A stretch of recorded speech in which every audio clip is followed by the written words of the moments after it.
Start record. Thank you. Thank you all for taking the time to get on Zoom and for showing up. Carrie, it always matters. It does, doesn't it? It always matters. It matters whether you get on Zoom. It matters whether you show up here if you can. But even when you can't, and sometimes it's just not right? It's just life. Just know that the little bit of time you choose to click on Zoom, you're committing something. And we take it too lightly, I think, don't we? We like, nobody's really looking at me. They don't really see me. Actually, I want you to be sure that it is not true. And in fact, the board, that's Carrie and Kelly and Greg, of course, as president of our board, Jim as the silent VP. I think he's been VP for life. Yeah, he might have a lifetime VP status.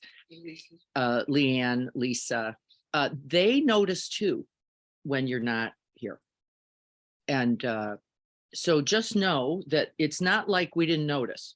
But because life is such, I'm going to be traveling for 2 weeks, right? You're not going to see me in the 2 weeks, but I want you to know that I'm still practicing with you and for you. That's most important, as are other people when they're not here, by the way. And then beyond that, if it takes too long for you to get back, we're going to come get you. And that's the commitment of the board. We're going to just check in and say, what's going on and how are you? And is everything okay? And then the bigger question is, how do we support you right now? And it may not be in practice. It might be with a meal. It may not be that way. It might just be checking in.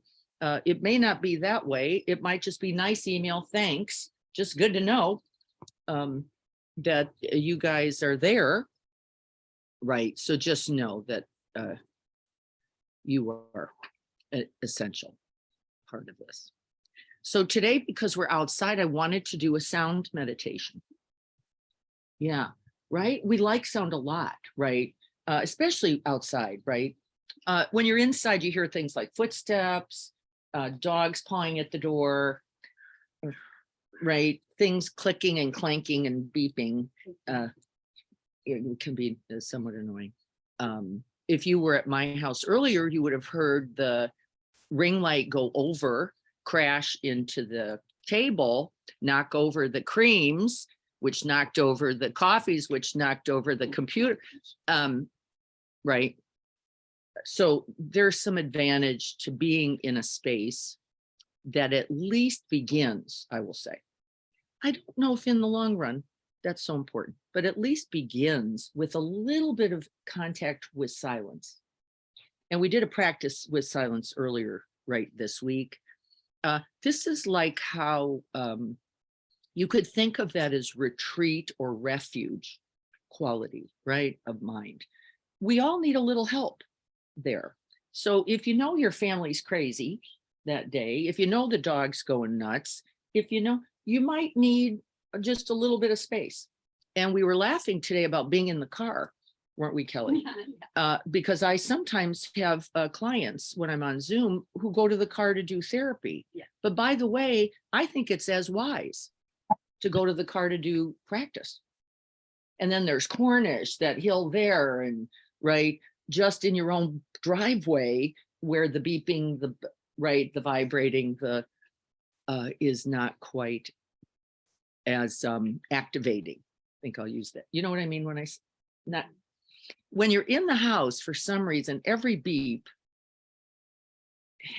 has a little, I think it's just like it is maybe for the ER docs, right? It's why they go to their cars, by the way, to practice the body stand. And they've talked with me a lot about that, which is we're so trained for noise aware, like sound, beep, blah, codes, not good for them because they never fully rest. It also causes fatigue. And it causes fatigue because you're overly vigilant all the time, right? That's exhausting. Even when it's this ear door, right? You weren't digging a ditch all day. You were actually, you were digging a certain kind of ditch of mind, Mhm. that kind of, right? Attending. We practiced a little bit then, seeing if we could find silence in the midst of that refuge first, right? Refuge first. And then how to bring silence with you. Oh, this is kind of cool. Because actually, remember, the mind takes the shape of that which it rests upon. So when we can find silence for some amount of time, that mind really just unifies with it. Here's what's cool. We could put you now in a football stadium and you could simply hold in that silence with all those sounds really coming and going. Does everybody know what I mean? Dia, is this making sense? Since I can see you, Dennis, you're getting it too. Okay. Yep. Here's the problem, and this is where my I get a little distressed when I hear all, and it's true, by the way, it's just not first.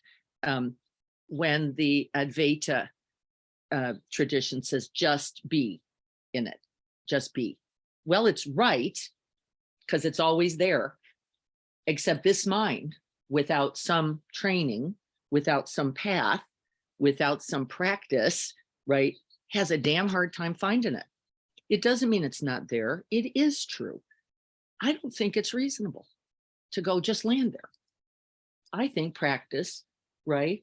And we now know in the circuitry, right, actually paving a path to go, there it is, there it is, there it is. Now you know your way home. Now you know your way home in the dark.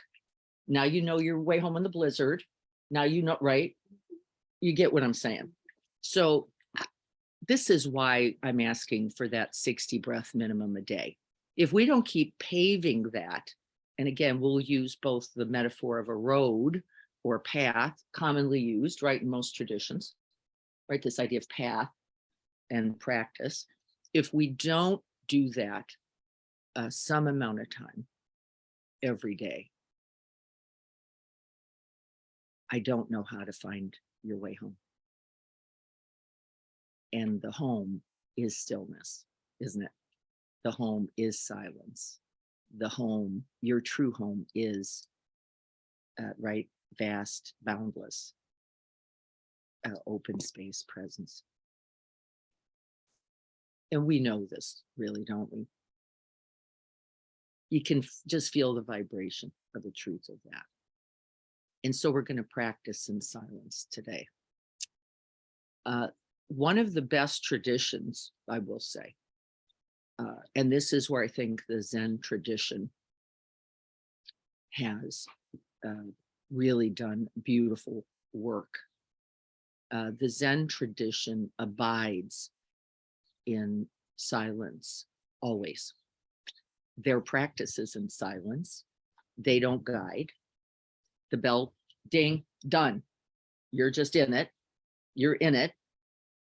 Or you're not in it. It's right. We're until the bell rings again. We're not going to quite do that. It assumes a lot, doesn't it?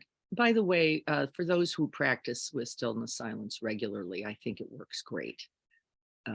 But for most of us who walk around all day thinking, planning, doing, I think we need a little more ramp, I'll say. I'm going to go, if I can find it now. Let me see if I can. I want to go to share screen. Let's see if I can locate this. For some reason, I have the chat box just blasting closed. Let me see if I can help myself. I want to read something that I read long ago, really, called Listening to Silence. Can anybody see that? Carrie, can you see it? Yes, it's there. Well, this is an article by a monk who I do not know. And I'm going to be hearing him later today, as it turns out, on a podcast, Zoom at 10 o'clock. I'm very excited. And so what he says here, and I'm going to summarize this for all of us, is that Kuan Yin, and remember who Kuan Yin is. Kuan Yin is the statue I have in the front now by the rocks. She is the mother of compassion. She also has the name Avalokiteshvara. Don't try to say that. Avalokiteshvara. I can only say it because in the Zen tradition, they chant it. Avalokiteshvara. So I finally learned it because they broke it down for me. She rested in complete silence for a reason. And the reason was so that she could hear the cries of the world. That's quite beautiful, isn't it? So that she could hear the cries of the world. And then it turns out that wasn't all. She didn't just want to hear it. She was ultimately going to respond, right? This is what we're all here for, to not only take in, ingest, Brad, good morning, but actually to respond. Compassion is not in its completion, is it? If it's not responded to. Now, that doesn't mean, of course, then that we have to take what looks like some big action. So it doesn't mean, well, because I'm recognizing the hunger in the world, let's say, it doesn't mean that the response would be, I have to feed all people in all time, because it will not be workable. But it does mean that the response is, A, I care, and out of that care, there will be an action taken. It might be what? Sending a compassionate blessing. It might be calling that person to mind and dedicating merits, as we're going to do today. It might be, I can offer the $5 that I now have in my car that sits there because I can never get my money together. I'm a complete failure there. I can just make an offering, right? So Kuan Yin abided in silence, listening. That's what we're going to do. Abided in silence, listening, so that, right, is it enough? No, it's not enough. But the responses. And the training says, if you're resting and then listening, you could only respond, right?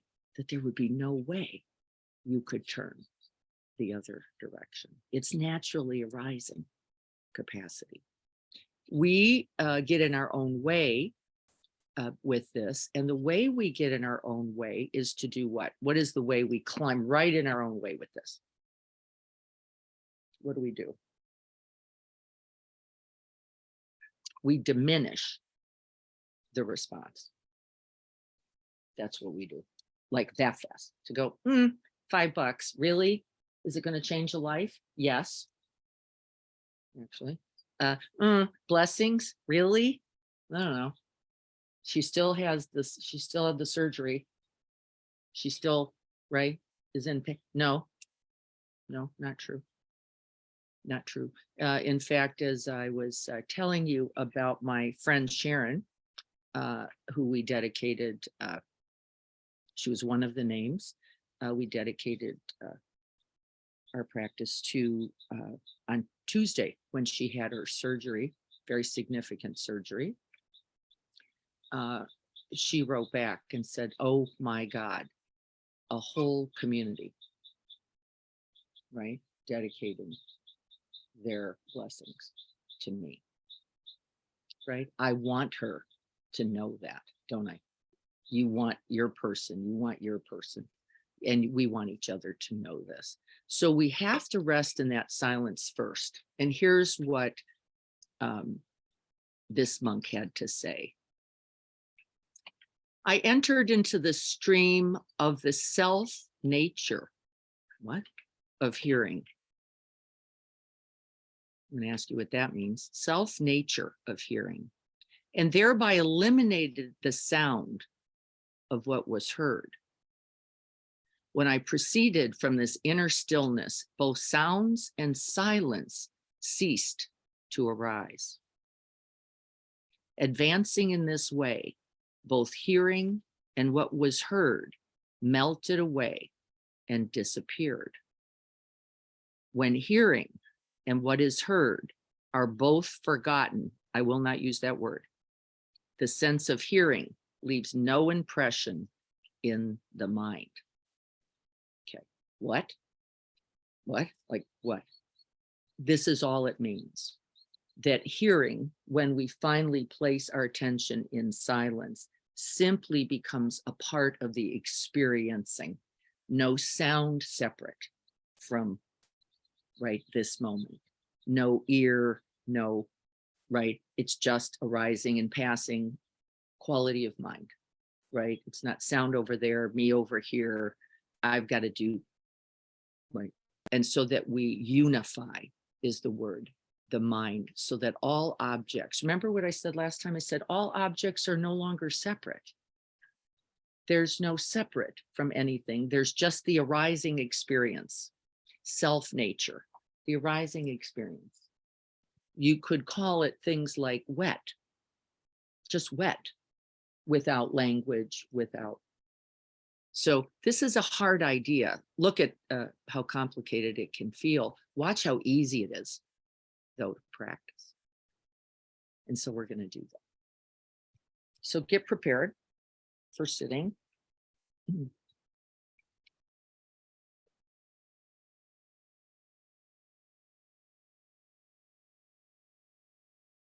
And once again, beginning by calling to mind those for whom we practice, just like Kuan Yin, hearing the cries of the world,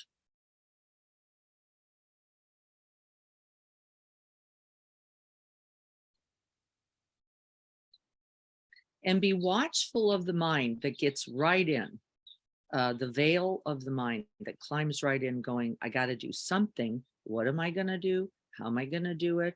This is the analytical mind. We're going to let that go for now.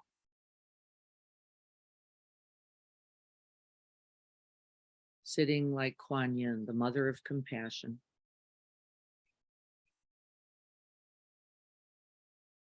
Not listening for sounds to begin, not, but listening for silence.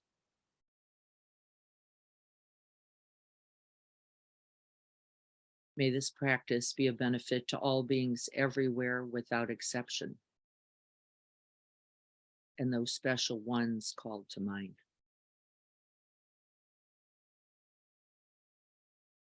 So that all beings might be happy and free.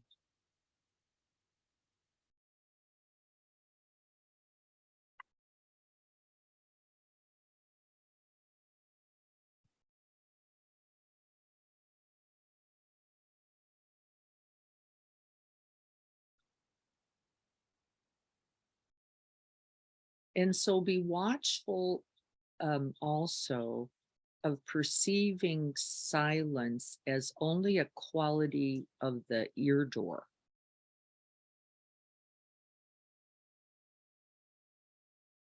We can find silence in open space.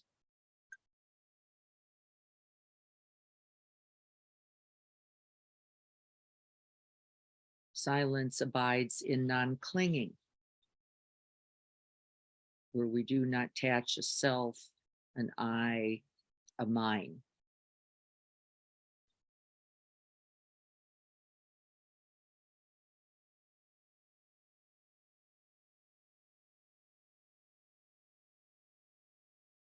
And first, just feeling the sense of the body, which you might have some contact with by sitting or lying.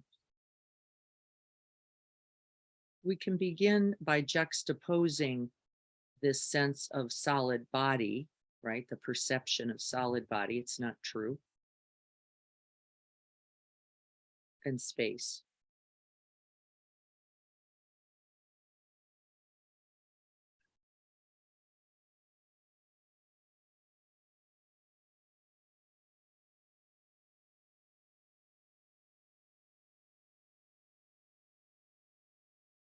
And then we take a big in breath, breathing in deeply, creating that sense of space within. And then a big out, breathing out into open space. And so we're going to set the mind there.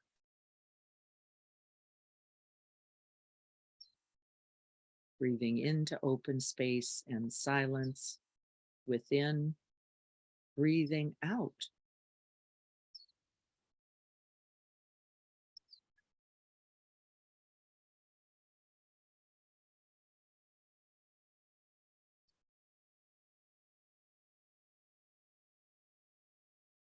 You can use the breath itself, feeling the sense of the rising on the in breath, the release in the out breath, and that felt sense of silence comes along naturally like a rope with stillness at the end of the out breath.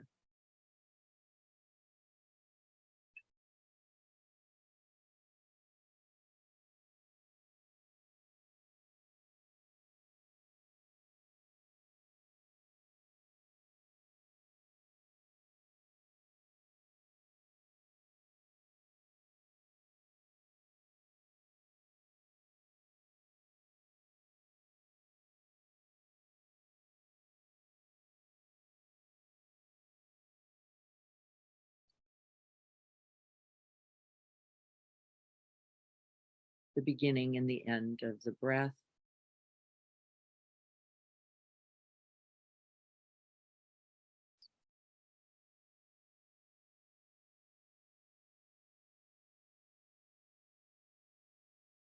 And then throughout the breath,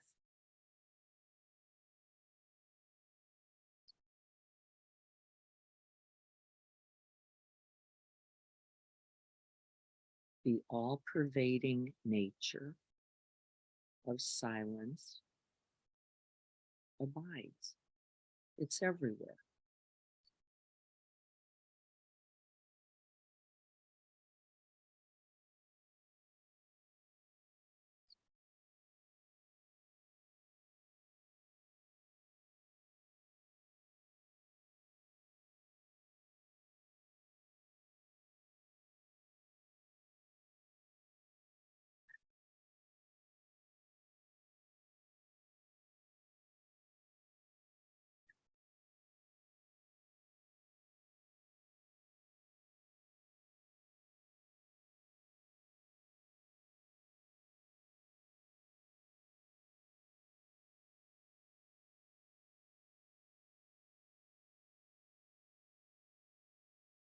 You will hear the arising appearance of sounds, the beginnings, the middle, the end of sounds, and really the noting, noticing. This is good news. This is our mindfulness practice. But in hearing the sound, I want you to see if you can also sense the space, the stillness, and silence in which the sound is arising and passing.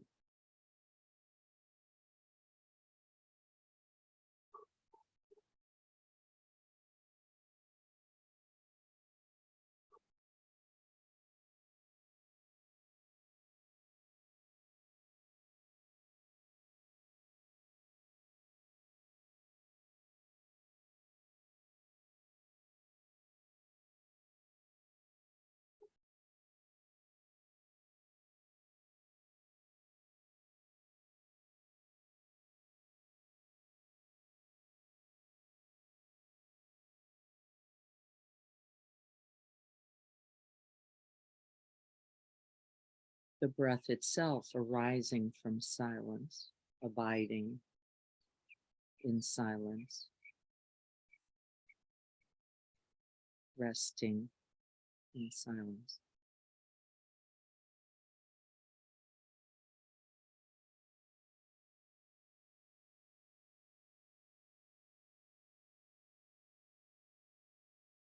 Self nature. That monk was saying, nothing to do.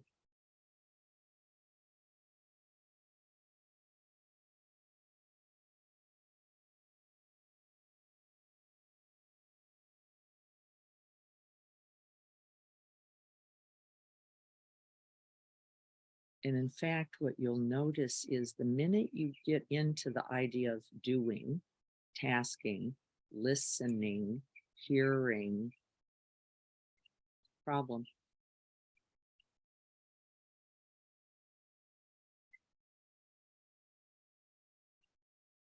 But we can always settle back.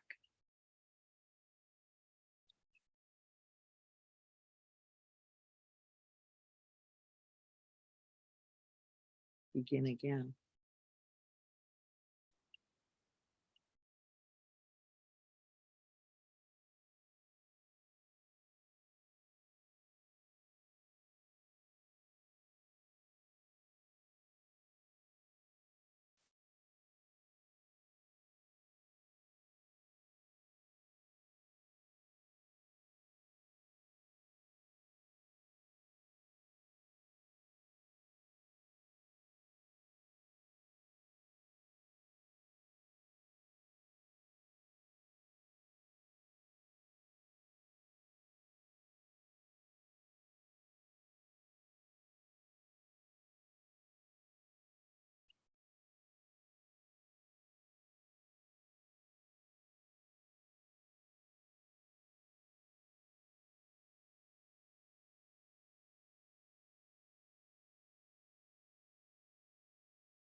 You are the silence that abides all sounds. That's how you can hear them.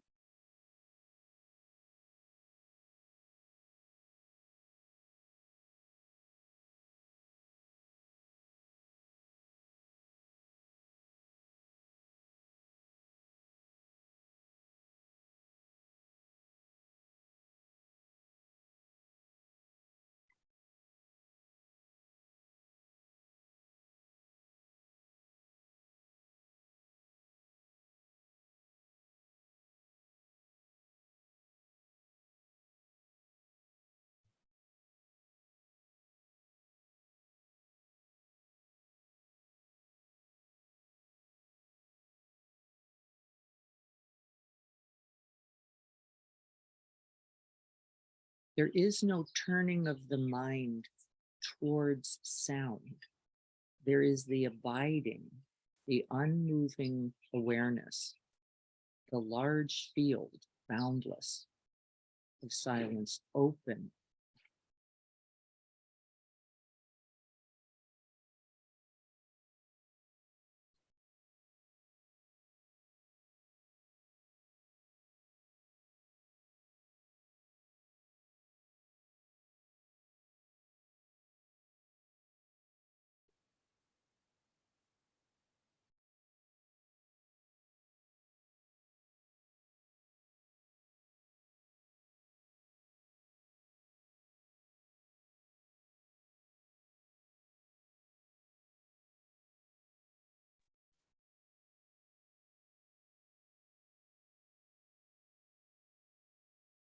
Sound is known through the ear door, the touch door, the subtle body of vibration. You are not separate from silence and sound.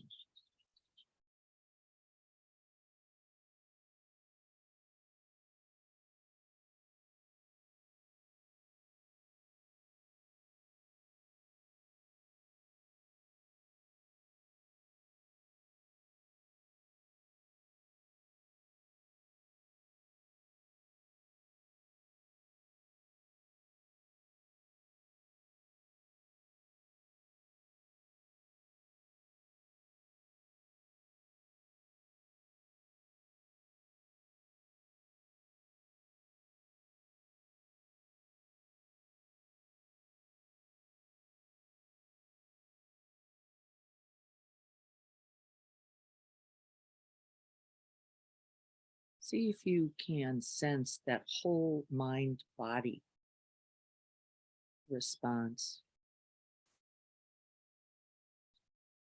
to silence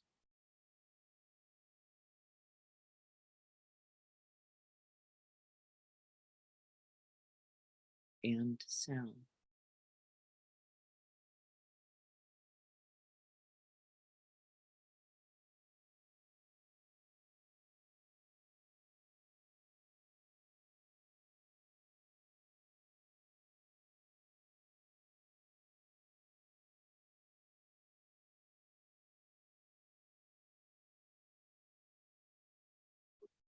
See if you can feel the vibration of silence.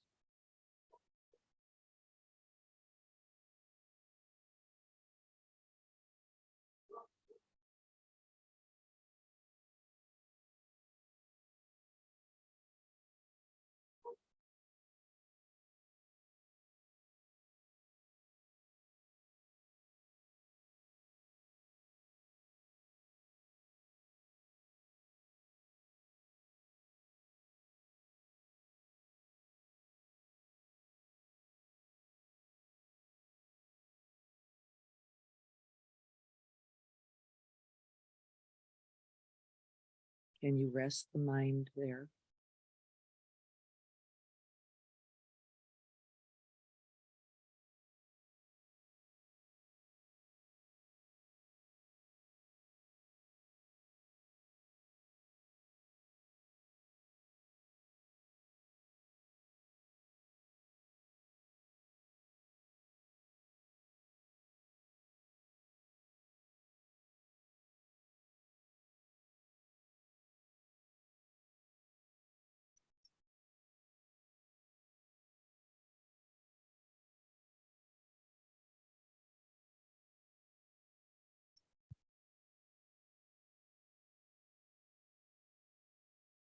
Silence is your self nature.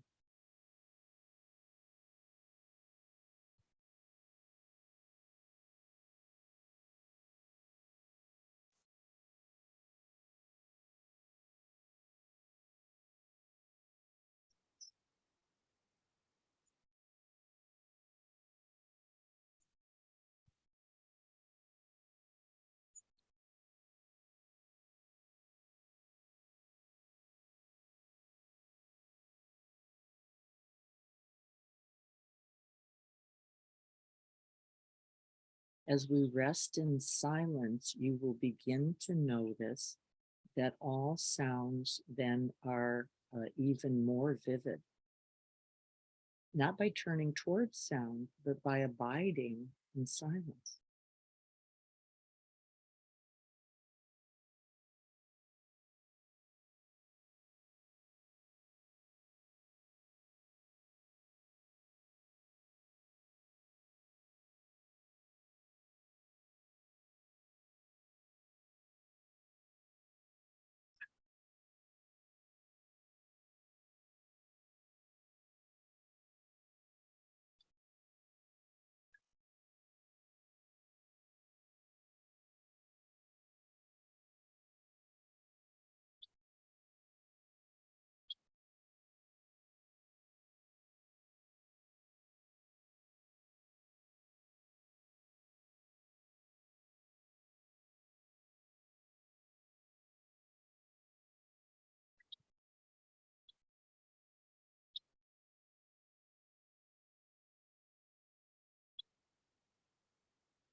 Let the silence of the mind unify with the silence all around.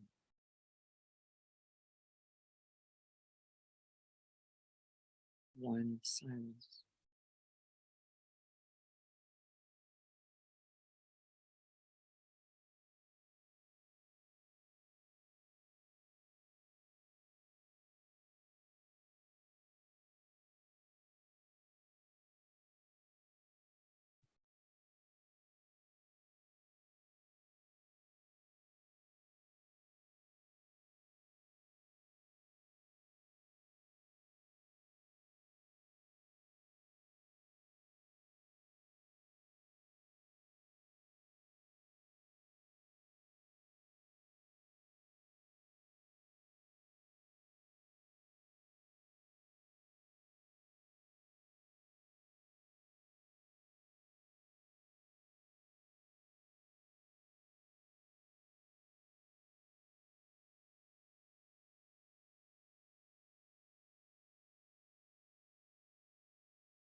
the deep listening of Kuan Yin.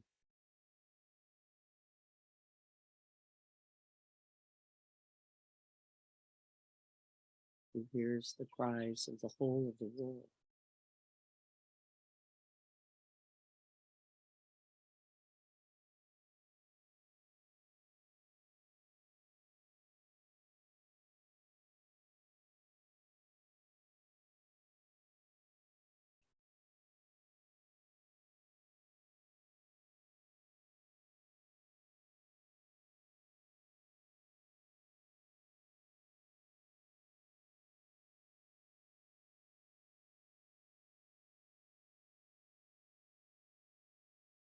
Let it permeate the whole of your mind, body, being.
Deep silence leads naturally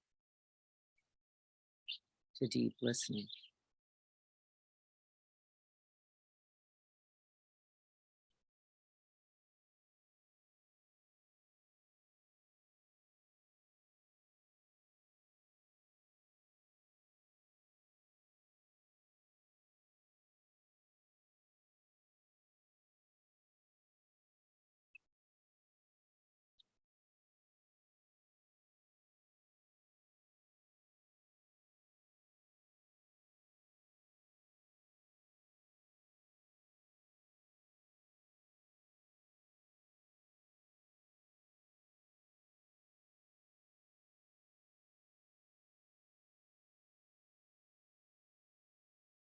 Deep listening leads naturally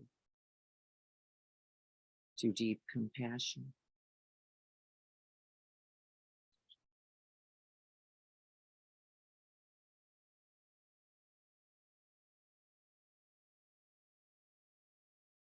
And our wholehearted response.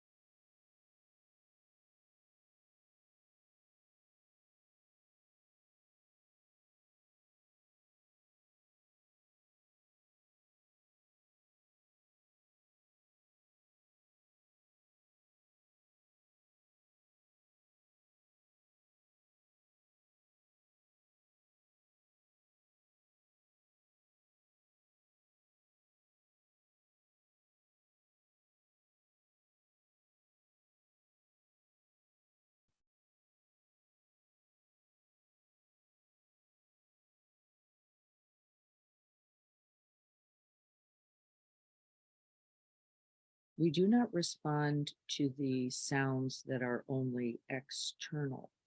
However, the real work is to create sufficient silence, deep silence, leading to that deep listening,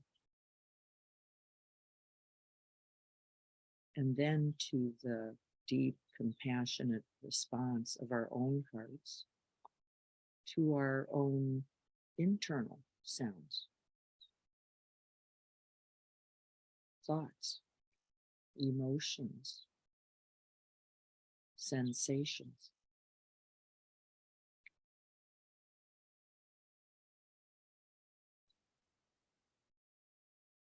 And so turning that mind towards oneself,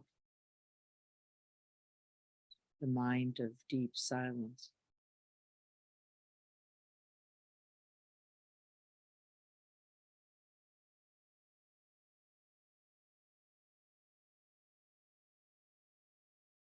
Hear yourself.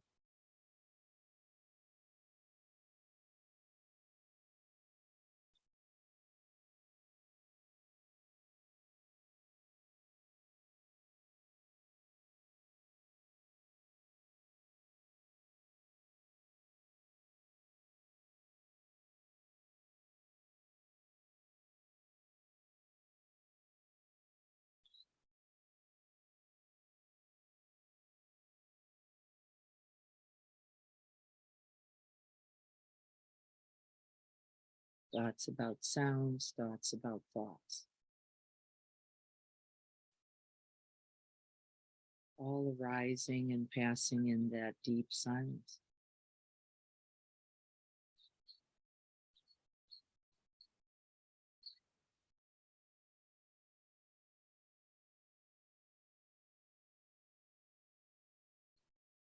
See if you can offer this deep listening filled with this abiding silence to oneself.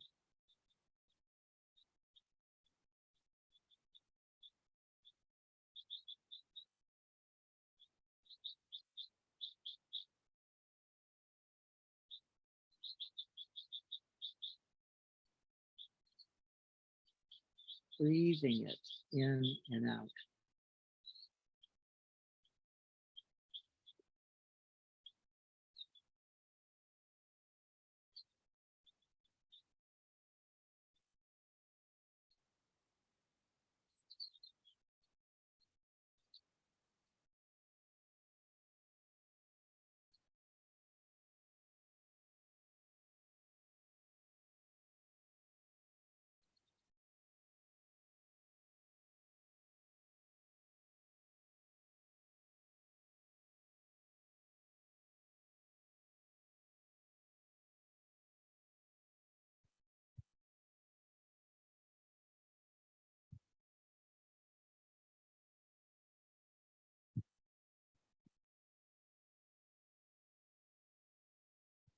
Forming that loving and compassionate relationship to one's own experience, mind and body.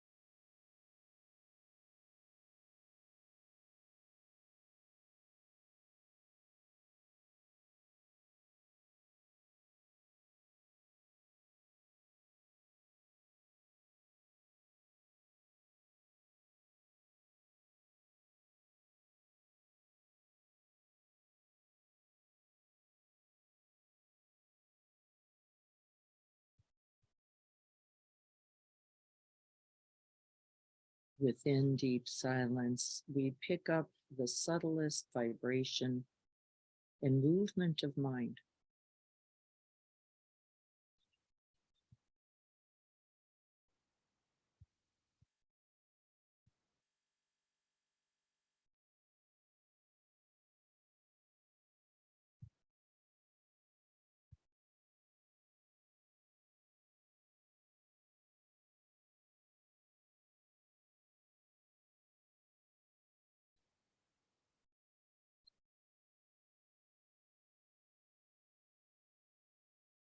Like a pebble dropping in that still forest pond.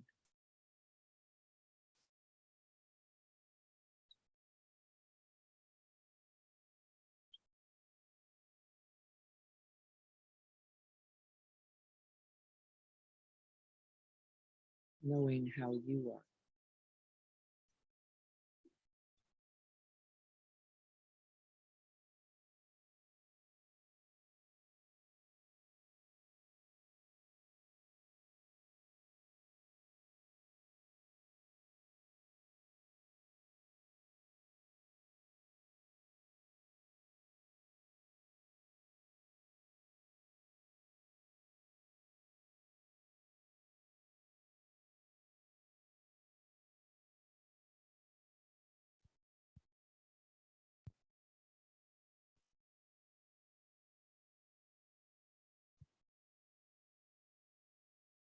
And seeing if you can notice the naturally arising compassionate response, the willingness to recognize, and in the recognition, acceptance, opening, receptivity, curiosity.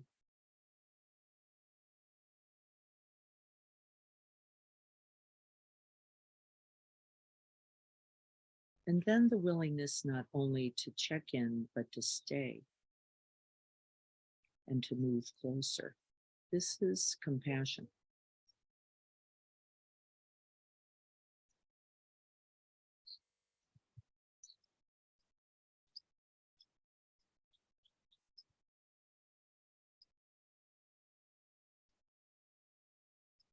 The feeling for oneself, the being with oneself.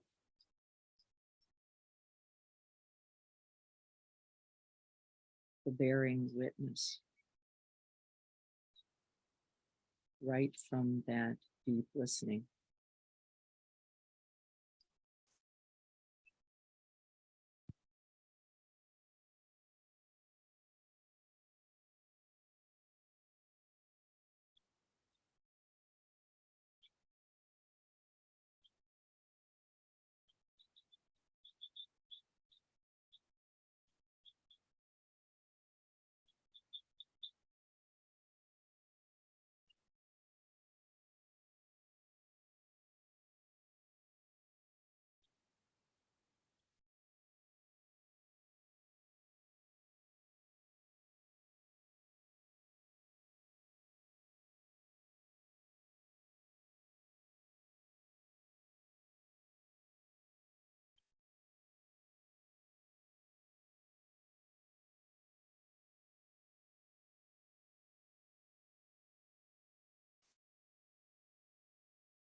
And from that compassionate response, dispelling all the sorrows of the world.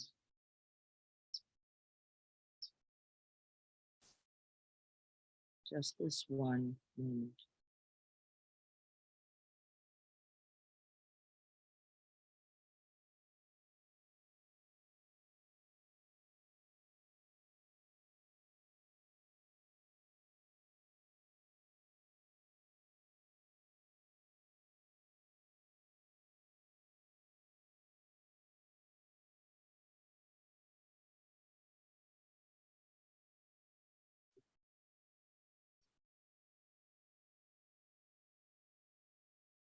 And in contact with that compassionate presence, that compassionate heart, we breathe into it and then we send it out.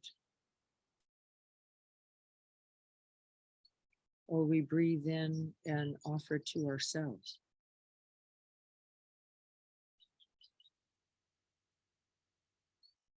It's all the one.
May we all be happy and free from suffering. May we all have ease and well-being and rejoice at our good fortune. May we rest and dwell in this boundless, vast, open heart of wisdom and compassion.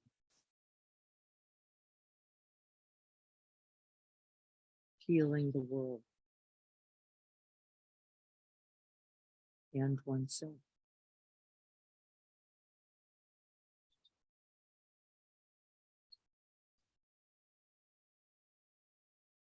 And may this practice, this very day, contribute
So I remembered that Brad was here one Thursday evening a long time ago. And we did our first sound meditation together. And so I'm really curious about how we relate to sound now versus how we began, whether that was 10 years ago or just now, right? Because we're beginning again over and over and over. So what do you know about this? Still beginning again. Yeah, right? Beginning again just now. Relationship just now. Sound arising this one. My response, reactivity, opening, not opening now is the whole point. And what about silence?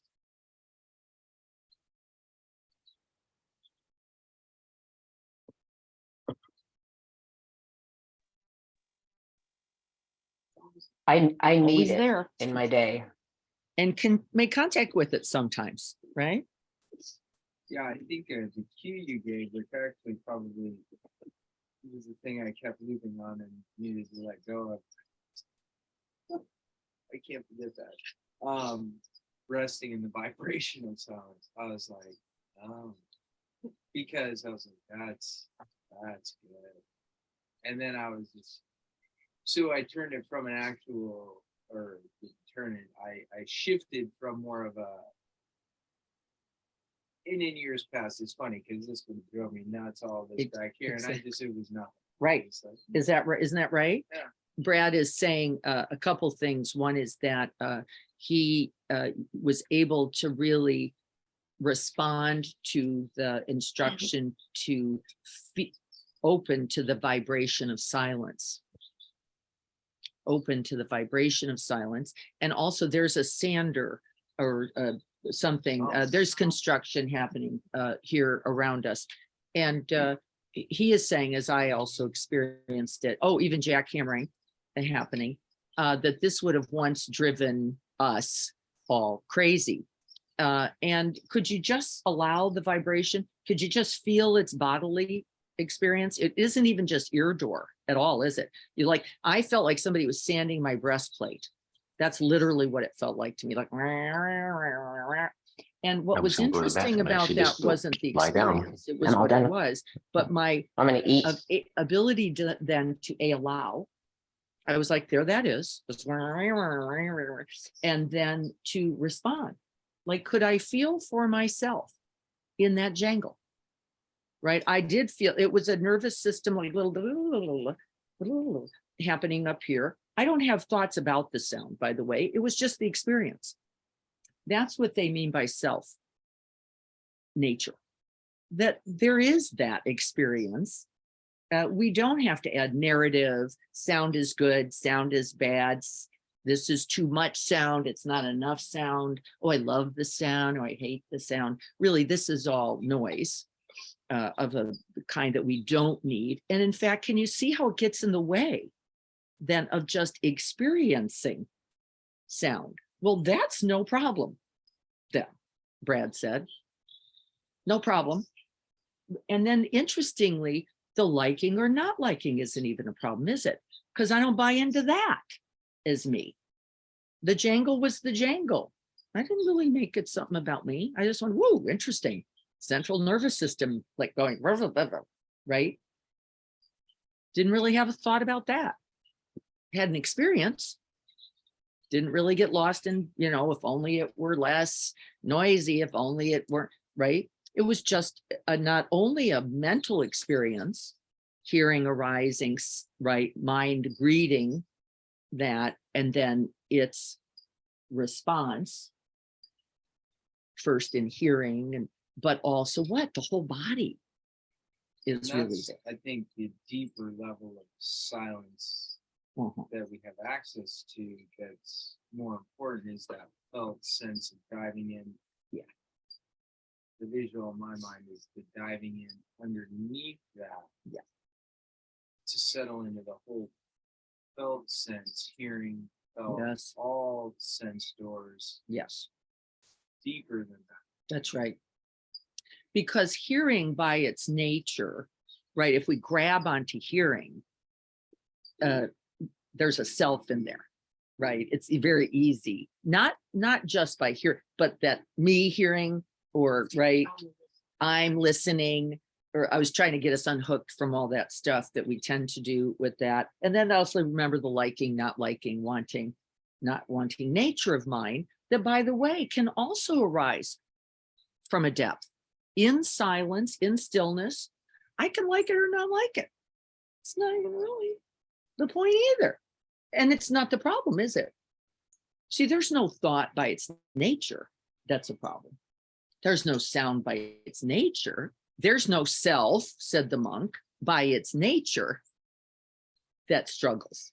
It is in the wanting, I got to get rid of the sound. I got to really focus on the sound. I got to hear the sound. Actually, it's none of it's really the practice. That's none of the practice. I've got some chat here. Let me see what others are saying. Silence are waves of bliss that refresh my soul. Well, it can be.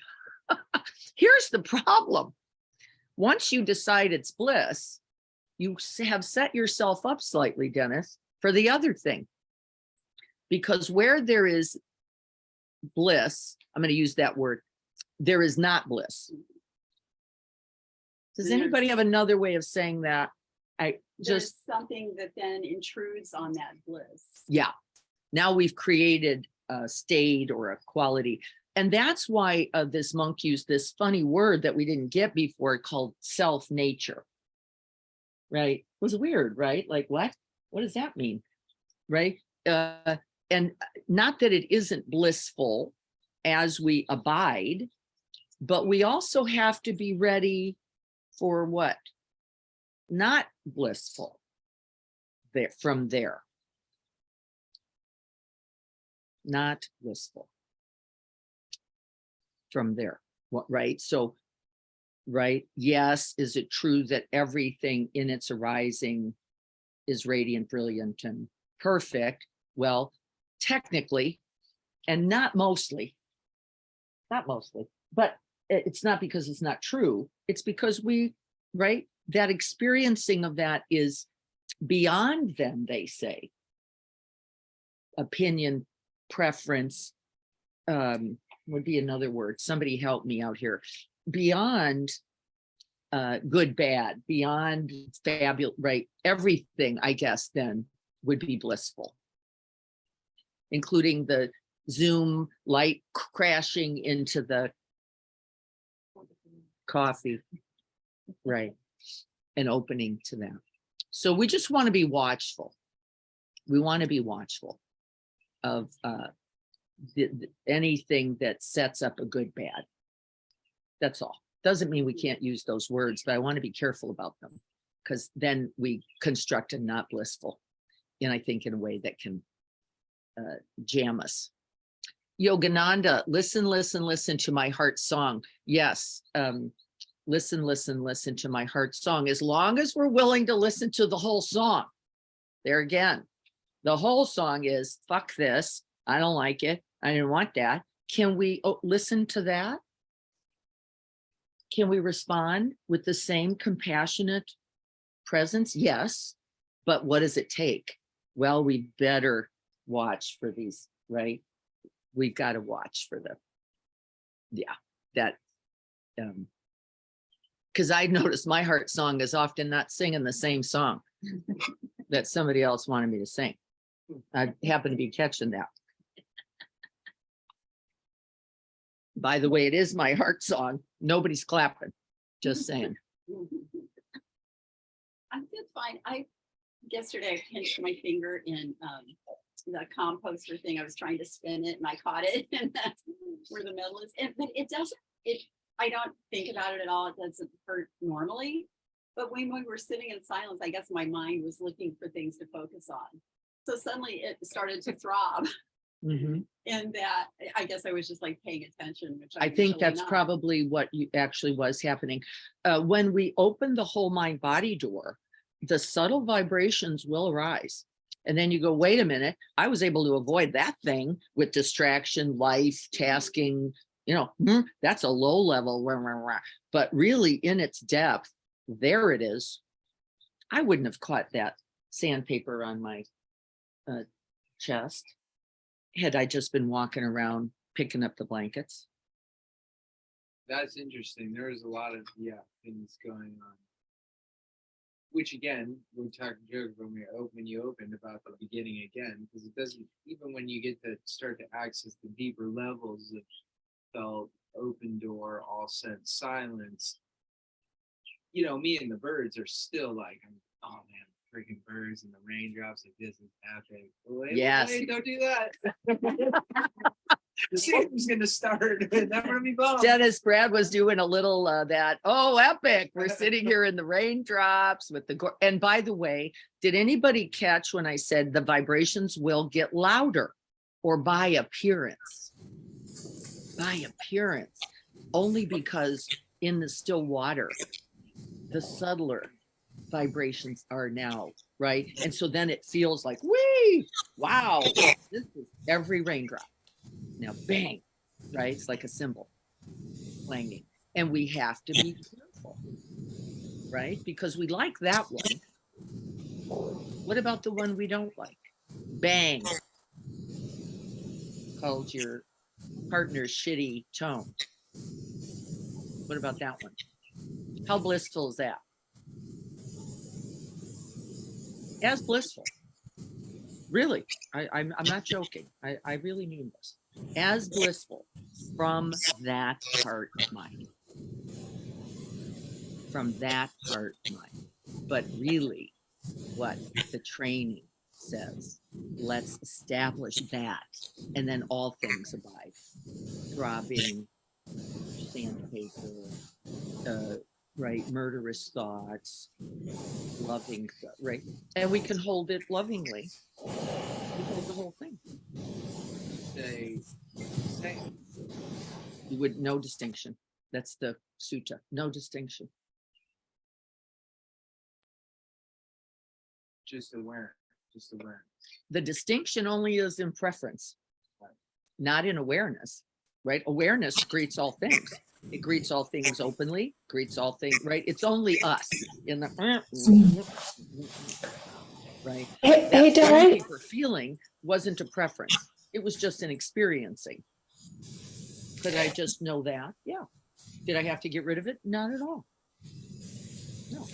Di, I was noticing, this is Lisa, I was noticing Thank you that, so much for all this. Silence, the waves of, yes. Yeah. Intertwining vines of the mind love to unwind. Yes, it does. untangle, unknot. These are words used, right? That, and from what? The self experiencing it. That's the unknotting. You don't have to knot from sound. Sound is just coming and go, right?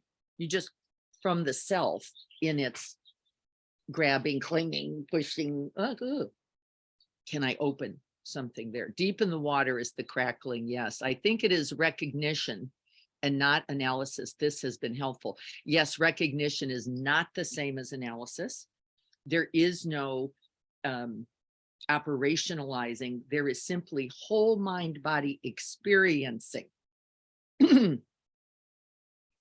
We could use that as recognition. It's not a mind door only. It's a whole oh, you're right. Lama Sridhar is whole Buddha being. Right? And look at what happened when we can open the body too, and not just think of either the ear door or the mind, right? Cognizing it, but really opening the whole thing for those who could get to that. And it's a training also. For a lot of years, when someone said, open the whole body to hearing, I thought they were insane. Like, what? I don't know. Right? Doesn't make any sense to me. It's not true. It was there. I didn't have enough attention, and I certainly didn't have enough refined attention to feel that little nodding or and by the way, was it a problem? And then the answer, of course, is no. What else about deep? What about the reality that deep silence leads naturally to that heart mind of Kuan Yin? Nothing to do, self nature, just arising. Could anybody feel that? Like I did when I felt that sandpaperish feeling? I could feel for myself. And all those just like me who feel sandpapery too. I know it. Anybody else get a sense of that? We Yeah. often imagine wrongly, I don't mean that, limited in this limited way, that compassion has a feeling tone in it, and it's bigger than any feeling tone. And so Pema says things like spacious and warm, or right, because it's very impossible to, it doesn't mean pleasant. And we mistake that, don't we? Because we like the idea of compassion. We also can get hooked in, well, that's a pleasant feeling. Not necessarily, because what are we making contact with first? Before compassion arises, what do you make contact with first? Suffering, Lisa says. Typically for me, it's a sense of not compassion. Yeah. Exactly. Right. So in making contact, the naturally arising compassion will only arise in the contact with suffering, distress, right? Confusion. That's its nature. Otherwise, just with suffering. And remember, we don't like suffering. We don't like unpleasant. And so this practice of resting in deep silence, in deep stillness, you could say, in open space, you can use all these words, in awareness itself, it, you know, find your language, present moment, right, is what will open that door, will open that door naturally. Often, and my hope is this, that you will feel for yourself in that first. Often we don't catch it in ourselves because we're that deadened, that checked out, that addicted, that looking the other way, that too busy, that, right, all the things we are. So we only catch it out there, right? Just like sound. right? I could feel this group, by the way, really locked up in external sound. That's why I shifted to go, wait a minute, what about the internal? What about that which is here? What about those thoughts arising that are also this? Because otherwise, look at how easy it is to get all out there. Well, this is not enough, is it? You got to know something about it. So it isn't just sound arising that we want to make contact, not just the ear door. It's what's the mind body's response to that? Oh, liking, not liking. This is brilliant. Oh, knowing, wanting and not wanting, more brilliant. This is moving towards, right? Making mine, wanting to secure, wanting comfort or pleasant or right versus not. And that is where the training really, as we can see that we can respond compassionately to our own polarities, to our own movements, to our own gripping, clinging, grabbing, and trying to get away from. This is the point of the practice, by the way. Not just hearing, but hearing can be an object. We can work with hearing too. We can work with sound too. We can work with thoughts too. We can work with vibrations too. Yeah. I don't know if this is relevant, but I spend hours a day on Zoom meetings. And I do not like it. Speaking of like and not like, I do not like. Yeah. No And liking. so- And so I find myself like, as soon as I sit in my chair, I'm just like in a bad mood. Yeah. So what are you recognizing about that?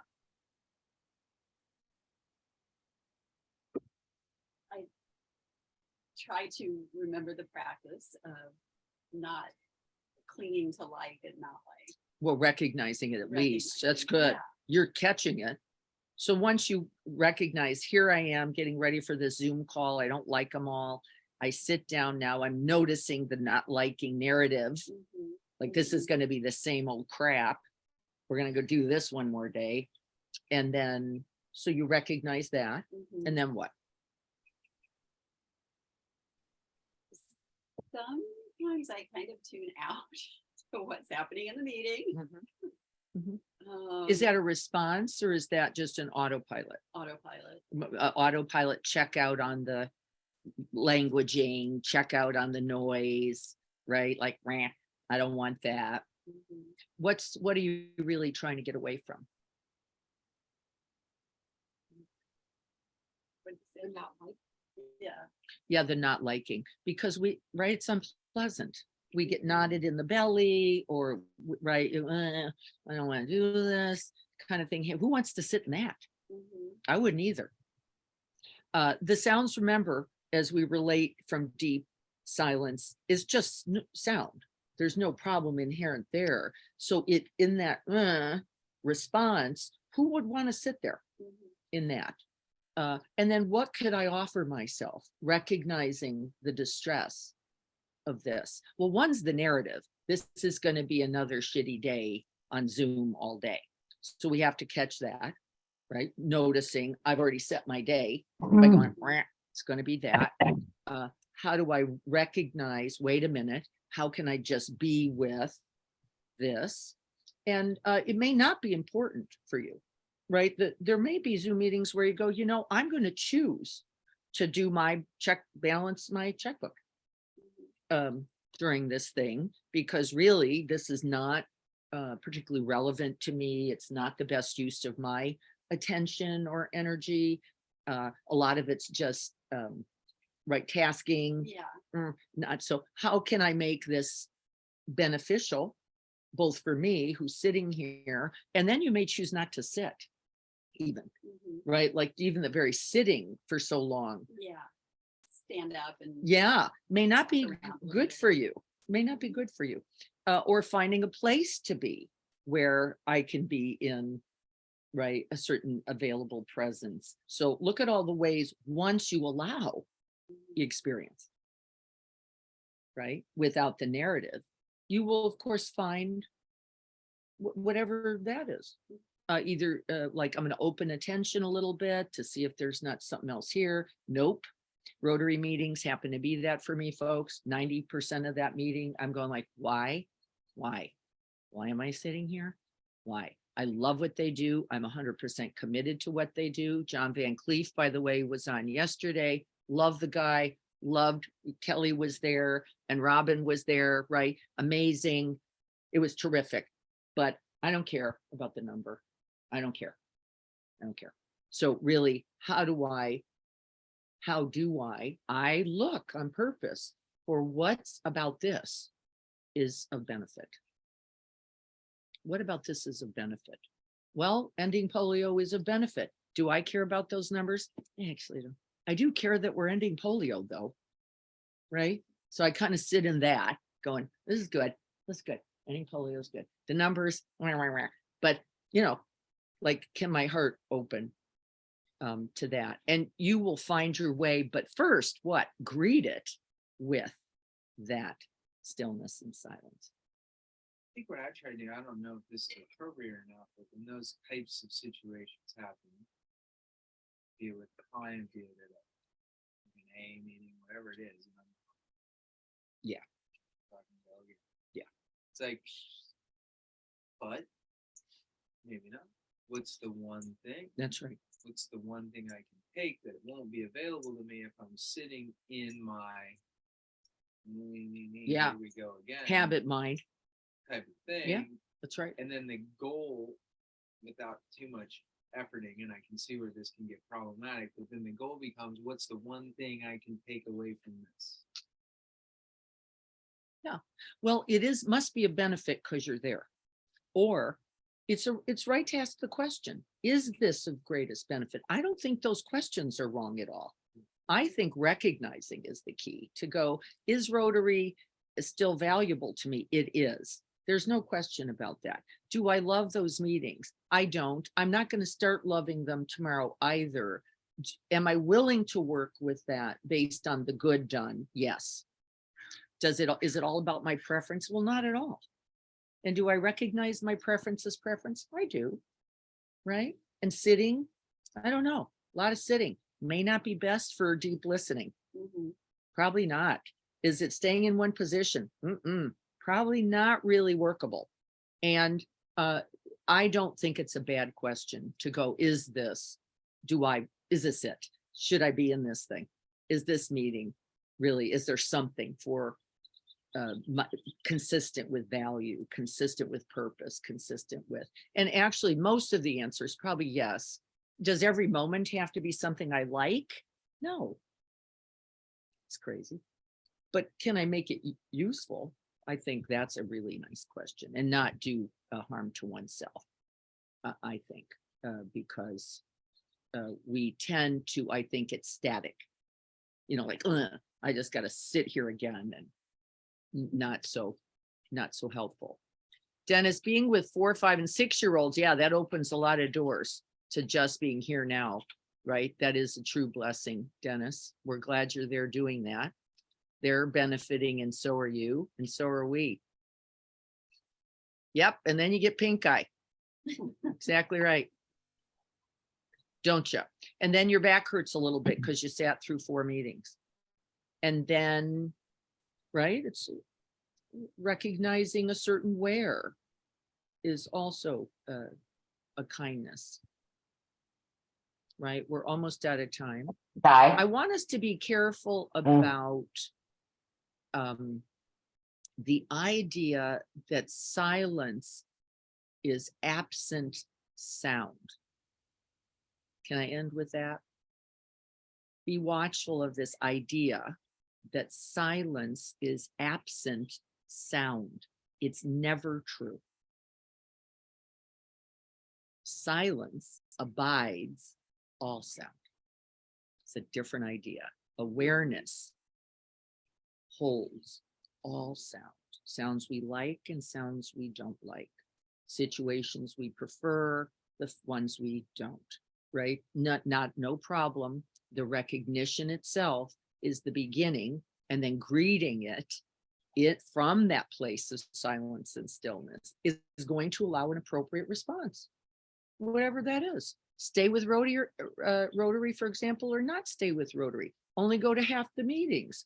Go to the half I really like and maybe don't do the ones I don't like. Definitely get me out of that board.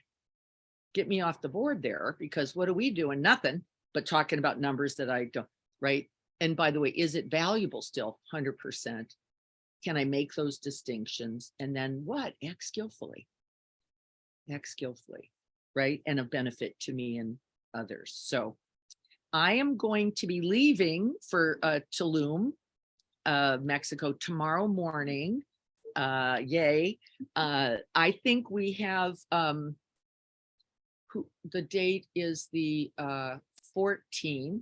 Tanya's going to be guiding us Tuesday, and maybe Thursday. Actually, I was gonna offer to do the readings that, I think Greg we're is gonna leading need, with, yeah, and then just do a silent. yeah, That, yeah. So Like, Tanya will yeah. be on Tuesday and Thursday, and then we have somebody on the 18th who I can't, is it Dia? I think it's Dia. Feels like Dia. And then we have Seth on and somebody else, I think Jessica is on. Jessica Padilla Bowen. We're excited to have her join us next Tuesday. So this is a real opportunity to connect with all these beautiful voices. Please go to our website anytime after noon today to begin registering for our Friday, Saturday, Sunday retreat, March 31st through the 2nd. People have asked, can they come for one day? The answer is yes. Commuters can come for one day. And I love that people are inquiring about that. So we will be there. Let's do a few minutes of sitting together, if you don't mind. I'm so excited about Mexico too, Leanne. Thank you.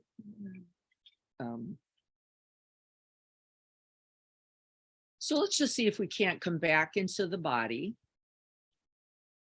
and, untangle it a little bit.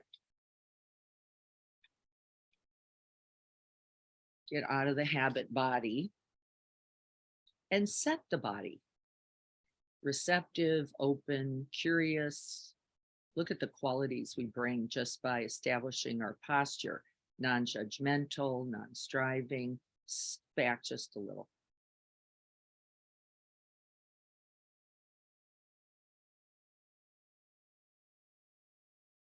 And rest in silence.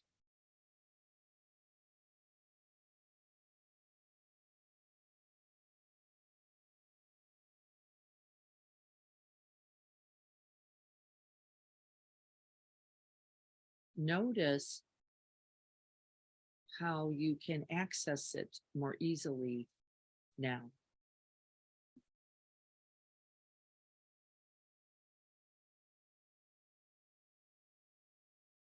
And as Brad said, we're going to feel the vibration of silence in the whole mind, body, being. It is not only a quality of mind, it is a quality of body, a quality of open-heartedness.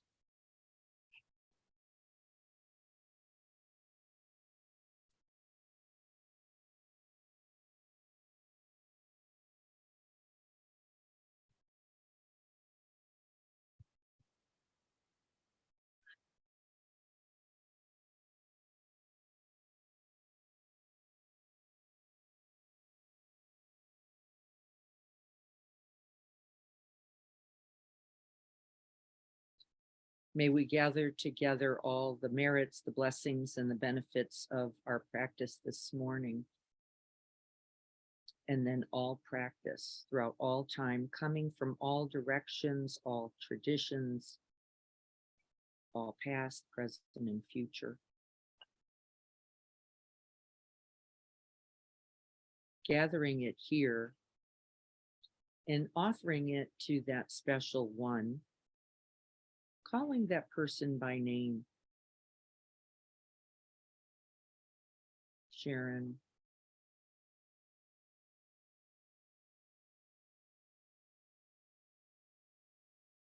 Steve,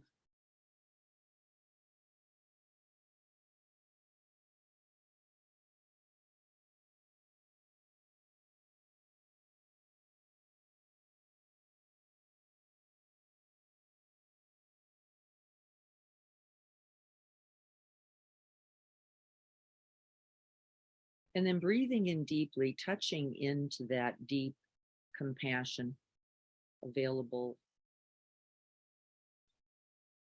in this Kuan Yin Buddha being of ours. Breathe it in. And with the out breath, send it out in all directions. Let it touch all beings, all sound, all trees, all space, all things. Sending it out like a fine mist. And remembering to continue to breathe it in for oneself. This in breath and out breath should be equal.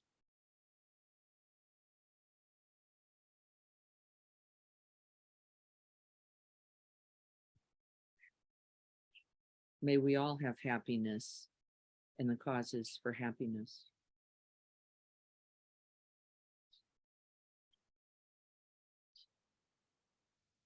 May we all be free from suffering and the causes of suffering.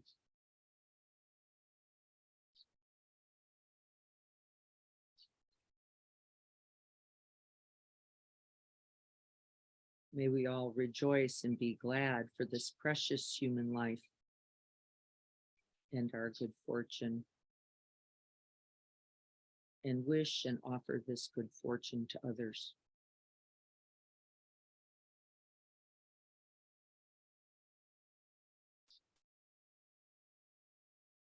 May we rest and dwell in deep silence, deep listening, deep compassion, until all the sorrows of the world have been healed.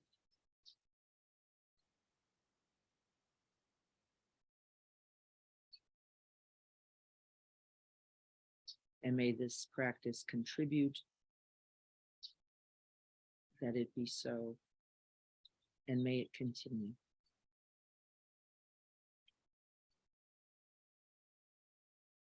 May it grow and flourish ever more and more.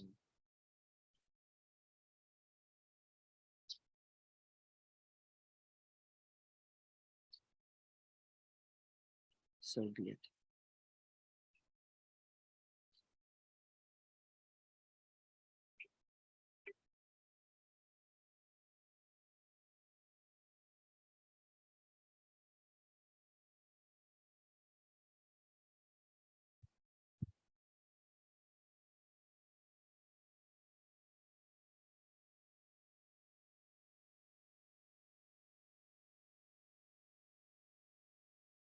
Thank you all so much. Good to see Robin, Dennis. I look forward to time in Tulum. I'm very excited for that, as well as